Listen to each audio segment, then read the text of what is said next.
It was an introduction to U-substitution. U-substitution is a method to find the integral of a function or an equation.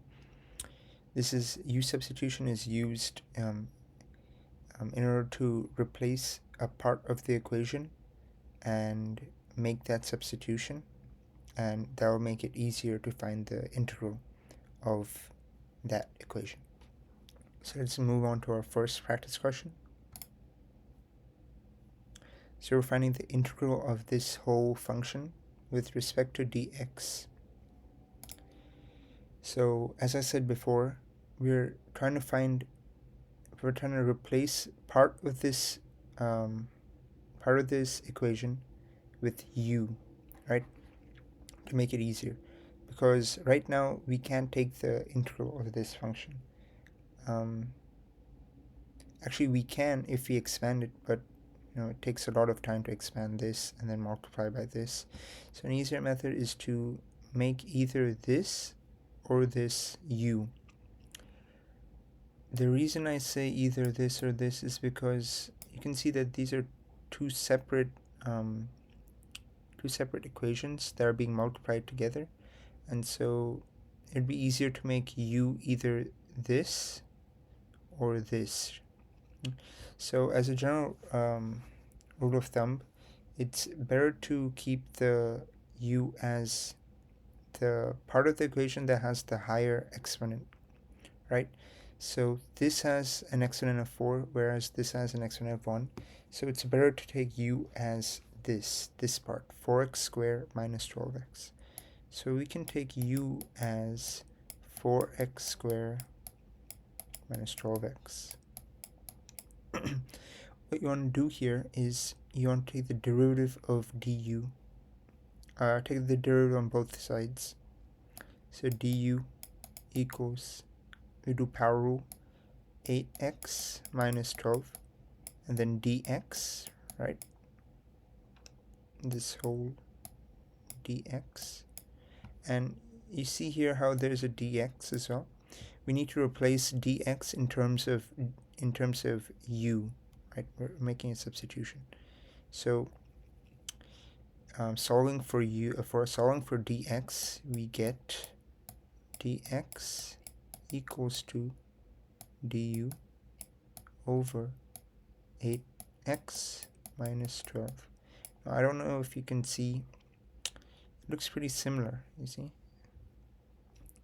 So what we can do here is we can now replace dx here and this part of the equation with u. So we can write integral,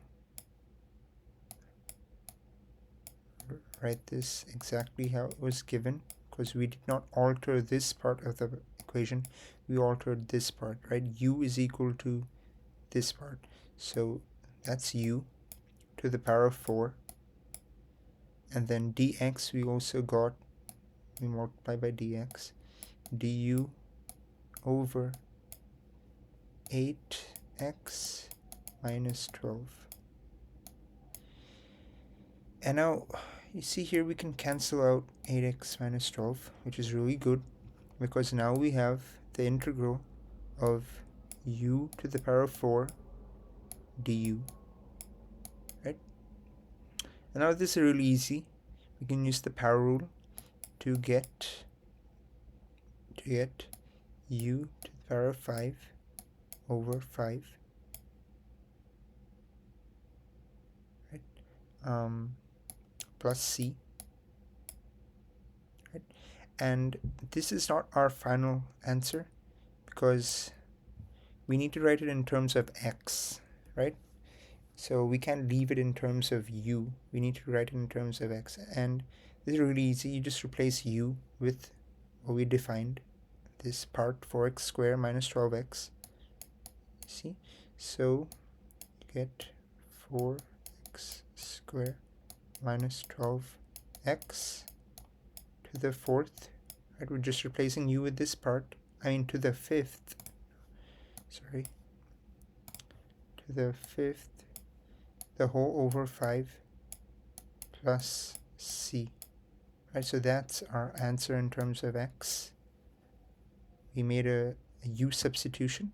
we took the derivative of du and dx, so we replaced dx in terms of du, we cancelled out, and then we took the integral of the function in terms of u, and then at the end we replaced u with the part of the equation that we replaced. Now next practice problem is this.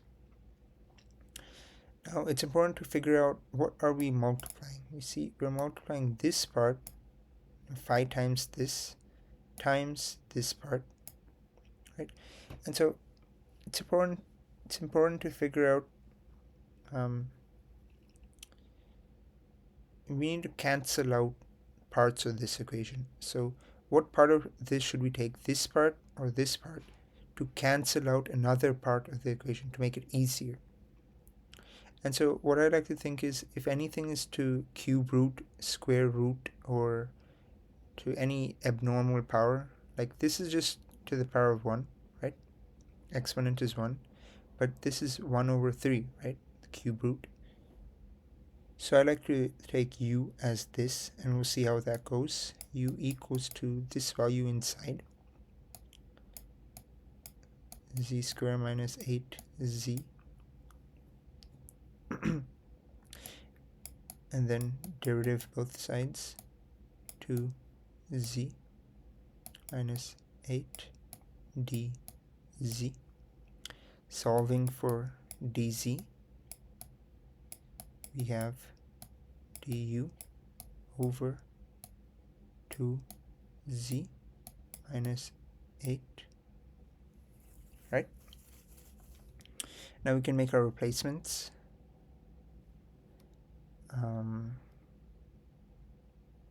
Can make our replacements in here. 5z minus 4. We didn't change that part. And then multiplied by. And now I can write cube root of u, or I can just say u to the 1/3, same thing. And then dz was this, du over 2z minus 8. And now right away it's a little bit difficult to understand that nothing really cancels out easily unless you factor this 2x minus 8. Oh no, my bad. It's 2z minus 8. 2z minus 8. We can factor this out. We can take a 2 common, right? So if you take a 2 common from this, it's 2 times z minus 4, right? So we can rewrite this as 2 times z minus 4, right?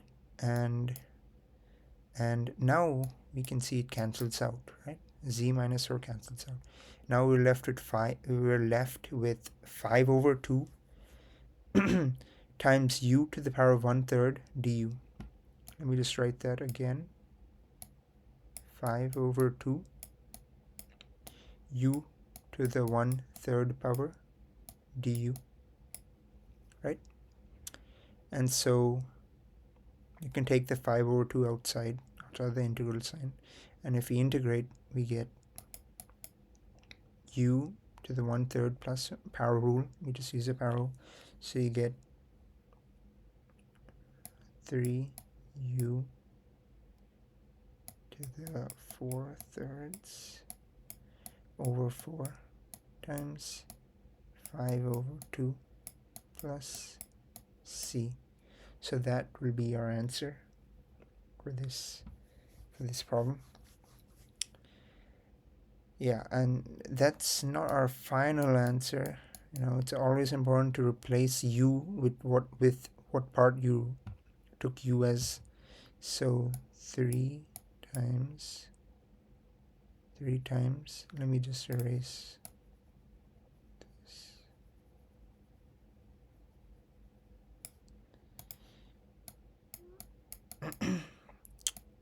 5 over 2 times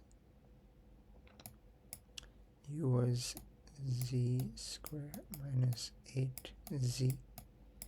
It was 4 over 3 over 4, and then there's a 3 here, and then plus c. 4 over 3. Yeah. So this would be your answer. Moving on to the next question. So again, we can see that this term is being multiplied by this term, right? It's important to denote what parts are getting multiplied. So these two parts are going to multiply. What will be u? Now, in this question, as a general rule of thumb, again, we would like to take u as the part inside of, or the part that contains the sign, right? So if we use the part that contains sign, we can use this as u. The reason I'm not taking this as u is because it won't really cancel out sign. If you take the derivative of this, it won't cancel out sign. But if we take what's inside of this and we take the derivative of this, it might cancel out this, you know? So let's just try it out. U equals 2 plus 6x cubed, and du is equal to 6 times 3, which is 18x squared, right? And dx, and then dx is equal to du over 18x squared. Yeah, 18x squared. Now we're just going to plug it back in. 90x squared, we did not change that. Sine, we did not change that, right? We took the inside of sine, so inside is u. And then dx we found was du over 18x squared. And you see how even though the 18x squared doesn't cancel out, the x squares cancel out, right? And we can also cancel out the 90 divided by 18 because that's just 5. So you can write 5 times sine u du. And see how much more easier it is to find the derivative of this. So we can take the 5 out, and the integral of sine u would be negative cosine u plus c. See, negative cosine u, so negative sine plus times negative 1 sine u, so that's why it's negative cosine u and not positive cosine u. And don't forget the 5, remember the 5, negative 5 cosine u, right? So final step, replacing u, negative 5 cosine of what was u, 2 plus 6x cubed plus c. That will be your answer.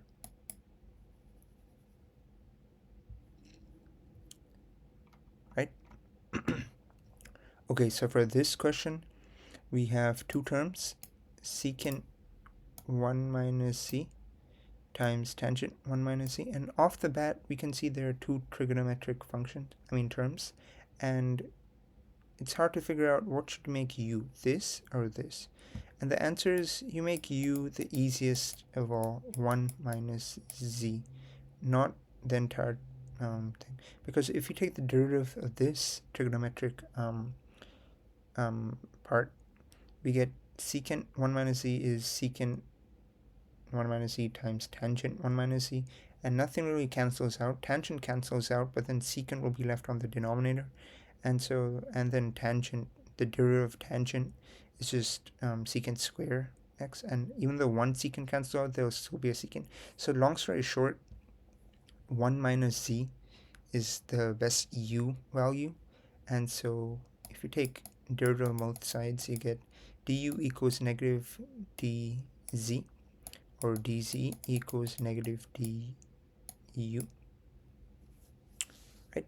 And so just make our substitutions like normal, and you get secant u times tangent u times negative du. That's the same as negative 1 du, so you can take out the negative 1 outside. And what is the integral of this?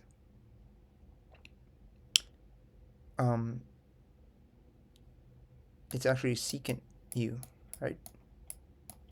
Because the derivative of secant u is secant u tangent u, like I said previously. So that would be the integral of this.